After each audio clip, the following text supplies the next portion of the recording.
यीशु मसीह की कहानी प्रेम, करुणा और मानवता के उद्धार की एक महान गाथा है। बाइबल के अनुसार उनके जीवन का संक्षिप्त वृत्तांत यहाँ दिया गया है। 1. जन्म और बाल्यकाल।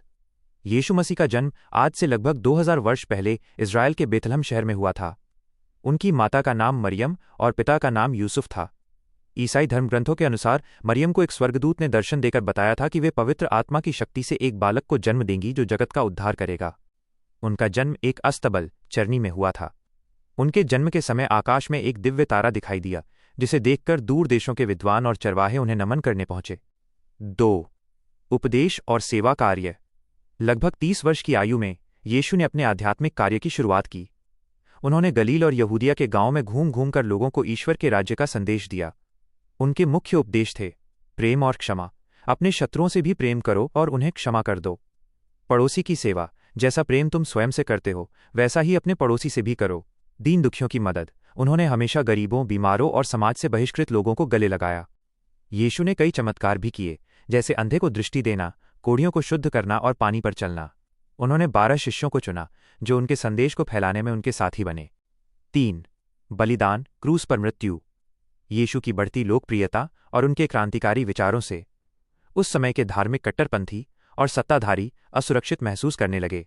उन पर देशद्रोह और ईश निंदा के झूठे आरोप लगाए गए। अंततः रोमन गवर्नर पोंटियस पिलातुस ने उन्हें क्रूस क्रॉस पर चढ़ाने की सजा दी। गुड फ्राइडे के दिन यीशु ने यरूशलेम के बाहर कलवरी नामक पहाड़ी पर अपने प्राण त्याग दिए। मृत्यु के समय भी उन्होंने अपने सताने वालों के लिए प्रार्थना की, हे पिता, इन्हें क्षमा कर, क्योंकि ये नहीं जानते कि ये क्या कर रहे हैं। 4. पुनरुत्थान, जी उठना। यीशु की मृत्यु के तीसरे दिन एक महान चमत्कार हुआ। उनकी कब्र खाली पाई गई और वे पुनः जीवित हो उठे। इस घटना को ईस्टर के रूप में मनाया जाता है। जीवित होने के बाद वे अपने शिष्यों से मिले, उन्हें शांति का संदेश दिया और फिर स्वर्ग सिधार गए। यीशु मसीह की प्रमुख शिक्षाएं। धन्य हैं वे जो मन के दीन हैं, क्योंकि स्वर्ग का राज्य उन्हीं का है। यदि तुम मनुष्यों के अपराध क्षमा करोगे तो तुम्हारा स्वर्गवासी पिता भी तुम्हें क्षमा करेगा। यीशु मसीह का जीवन हमें सिखाता है कि बुराई को बुराई से नहीं, बल्कि भलाई और प्रेम से जीता जा सकता है। आज भी करोड़ों लोग उनके दिखाए मार्ग पर चलकर शांति और सेवा का जीवन व्यतीत करते हैं। मसीह की कहानी का दूसरा भाग उनके गहन उपदेशों, उनके द्वारा किए गए अद्भुत चमत्कारों और उनके शिष्यों के साथ उनके संबंधों पर आधारित है।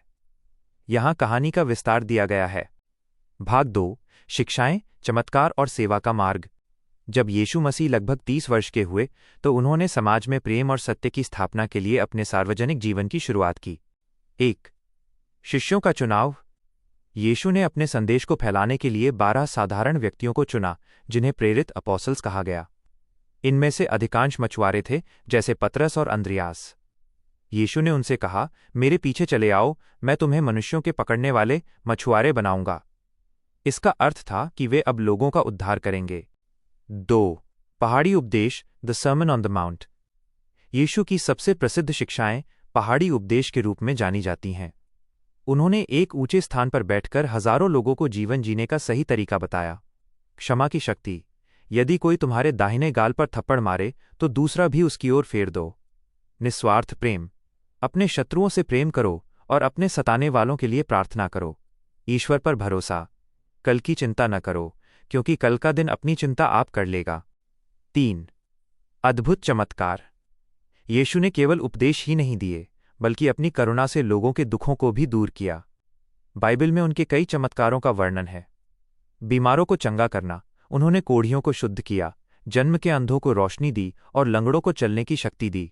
प्रकृति पर अधिकार। एक बार जब समुद्र में भारी तूफान आया और नाव डूबने वाली थी, तो यीशु ने हवा और पानी को डांटा, शांत हो जा, और तुरंत सब कुछ शांत हो गया। मरे हुओं को जिलाना। उन्होंने अपने मित्र लाजर को, जो 4 दिन पहले मर चुका था, कब्र से जीवित बाहर बुला लिया। 4. सादगी और विनम्रता का उदाहरण। यीशु ने कभी राजाओं की तरह महलों में रहने की इच्छा नहीं की।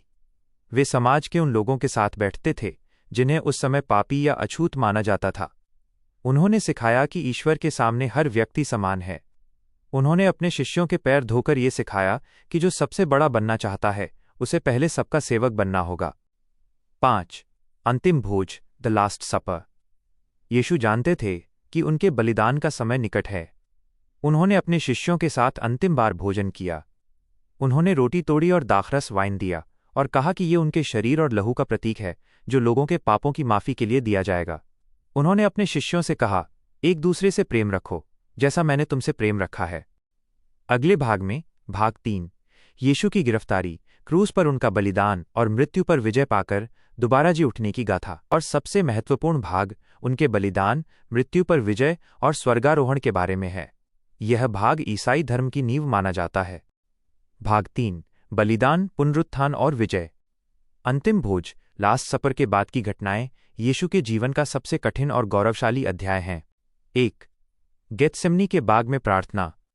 अंतिम भोजन के बाद यीशु अपने शिष्यों के साथ गेत्सेमनी नाम के एक बगीचे में प्रार्थना करने गए। वे जानते थे कि उन्हें पकड़वाया जाने वाला है। वहां उन्होंने ईश्वर से प्रार्थना की, हे पिता, यदि हो सके तो ये प्याला दुख मुझसे टल जाए, तो भी मेरी नहीं, तेरी ही इच्छा पूरी हो। यह उनकी ईश्वर के प्रति पूर्ण आज्ञाकारिता को दर्शाता है। 2. गिरफ्तारी और मुकदमा। यीशु के ही एक शिष्य यहूदा इस्करियोती ने चांदी के 30 सिक्कों के लिए उन्हें धोखे से पकड़वा दिया। यीशु को रोमन गवर्नर पॉन्टियस पिलातुस के सामने पेश किया गया। हालांकि पिलातुस को उनमें कोई दोष नहीं मिला, लेकिन भीड़ के दबाव में उसने यीशु को क्रूस पर चढ़ाने की सजा सुना दी। 3. क्रूस का मार्ग और मृत्यु, गुड फ्राइडे। यीशु को एक भारी लकड़ी का क्रूस उठाने के लिए मजबूर किया गया और उन्हें कलवरी नामक पहाड़ी पर ले जाया गया। वहां उन्हें 2 अपराधियों के बीच क्रूस पर कीलों से ठोंक दिया गया। इतनी पीड़ा में भी उन्होंने अपने दुश्मनों के लिए कहा, हे पिता, इन्हें क्षमा कर, क्योंकि ये नहीं जानते कि क्या कर रहे हैं।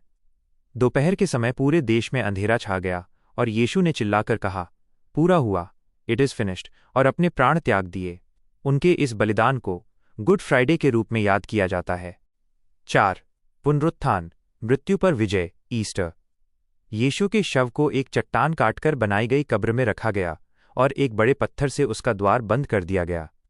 लेकिन तीसरे दिन सुबह जब कुछ महिलाएं वहां पहुंचीं तो उन्होंने देखा कि पत्थर हटा हुआ है और कब्र खाली है। एक स्वर्गदूत ने उनसे कहा, वो यहां नहीं है, क्योंकि वो जी उठा है। यीशु मसीह दोबारा जीवित हो उठे। इस घटना को ईस्टर कहा जाता है, जो यह साबित करता है कि उन्होंने पाप और मृत्यु पर विजय पा ली है। 5. स्वर्गारोहण और महान आज्ञा। जी उठने के बाद यीशु 40 दिनों तक पृथ्वी पर रहे और अपने शिष्यों को कई बार दर्शन दिए। उन्होंने उन्हें अंतिम आज्ञा दी, तुम जगत के कोने कोने में जाओ और सब जातियों के लोगों को सुसमाचार सुनाओ। इसके बाद वे अपने शिष्यों के देखते देखते स्वर्ग की ओर उठा लिए गए। निष्कर्ष, द कोर मैसेज। यीशु मसीह की ये कहानी केवल एक महापुरुष की जीवनी नहीं है, बल्कि ये ईश्वर के उस प्रेम की कहानी है जिसने मनुष्य को पापों से बचाने के लिए अपना सब कुछ न्योछावर कर दिया। उनकी कहानी का सार है विश्वास। जो उन पर विश्वास करता है उसे अनंत जीवन मिलता है। आशा, मृत्यु अंत नहीं है बल्कि एक नई शुरुआत है। प्रेम, निस्वार्थ प्रेम ही सबसे बड़ा धर्म है। यीशु मसीह की कहानी यहाँ पूरी होती है, लेकिन उनके द्वारा शुरू किया गया प्रेम और सेवा का कार्य आज भी दुनिया भर में जारी है। के स्वर्गारोहण के बाद की घटनाओं, पवित्र आत्मा के आगमन और उनके शिष्यों द्वारा पूरी दुनिया में फैलाए गए संदेश पर आधारित है।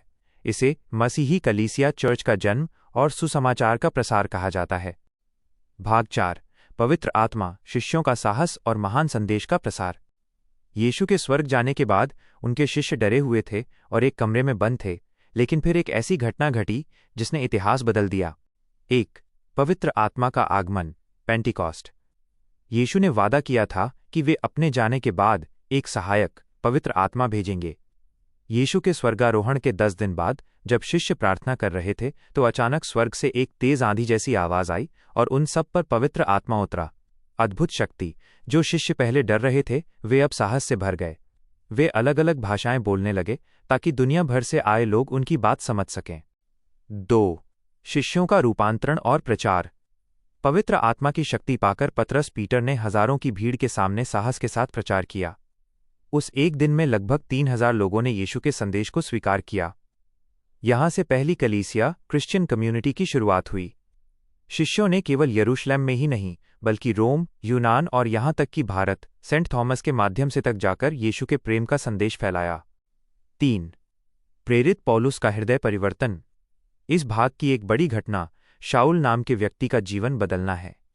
वो पहले मसीहियों को सताता था, लेकिन दमिश्क के रास्ते पर उसे यीशु की दिव्य ज्योति दिखाई दी।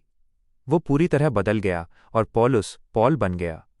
उसने बाइबिल के नए नियम के कई पत्र लिखे और यूरोप तक सुसमाचार पहुंचाया। 4. मसीही जीवन का सार।